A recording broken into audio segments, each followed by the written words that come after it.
मीरपुर माथिलो में आल private school पारां सोना public school जे ground ते स्कूली शागिर्दनि जे विच में क्रिकेट टूर्नामेंट करायो वियो, जंहिंमें तालके जे 16 टीमुनि हिस्सो वरितो। फाइनल मैच में शाहीन मॉडल स्कूल ऐं सोना पब्लिक स्कूल विच में मुक़ाबलो थियो। फाइनल मैच में deputy commissioner Ghotki, SSP Ghotki ऐं ॿियनि महिमाननि तोड़े जो शागिर्दनि वॾे अंग में पिणु शिरकत कई। फाइनल मैच सोना पब्लिक स्कूल खटे वरितो। सोभ माणींदड़ टीम खे महिमाननि पारां इनाम तौरु ट्रॉफियूं ॾिनियूं वयूं।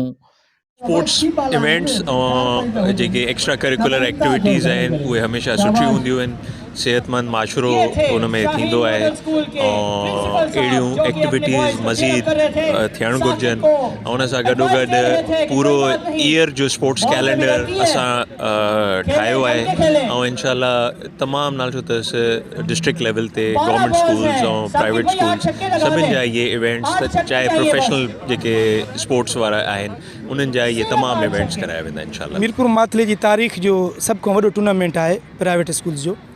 हिन टूर्नामेंट में जेके बि टीमूं खेॾनि पियूं सभु उहे प्राइवेट स्कूल जी टीम आहिनि। सिटी जा जेके तक़रीबन 25 जेके आहे उन्हनि फार्म जमा करायो हुया, उन में शार्ट करे असां 16 टीमां जेके आहिनि सिलेक्ट कयूंसीं। उनमें पहिरीं जेको मैच खटे पियो क्वार्टर फाइनल में पहुचे पियो, 8 टीमां पहुचियूं क्वार्टर फाइनल में। वरी क्वार्टर फाइनल खां 4 मैचां खटे करे 4 टीमूं जेके आहिनि सेमीफाइनल में पहुतियूं ऐं कल मैचां हुयूं। ऐं अॼु जेको आहे फाइनल थी रहियो आहे सोना पब्लिक हायर सेकेंडरी स्कूल ऐं शाहीन मॉडल हायर सेकेंडरी स्कूल। हीअ गेम जेकी आहे इहो बि ईअं सम्झो तालीम जो हिकु हिस्सो आहे, गैर तालीमी सरगर्मी आहे, लेकिन ये ज़रूरी है। आपको पता ही है कि ये जो जिस्मानी कोई भी वर्जिश है या जिस्मानी जो भी खेले हैं वो अगर बच्चे खेलते रहे तो माशरे पे बहुत पॉजिटिव इफेक्ट पड़ता है, बच्चे बुराइयों से दूर रहते हैं। और ये हमने कोशिश की है, तकरीबन 16 स्कूल इसमें हिस्सा ले रहे हैं। सभिनि खे पहिरियों त टास्क खटे बैटिंग जो फ़ैसिलो कयो अथई। शुरू में हुनजो हिकिड़ो बॉलर हो, माशाल्लाह सुठी बॉलिंग हलाई हुई शाहीन जो, इहो फास्ट बॉलर हो। असां जूं 3 विकेटां किरी पियूं।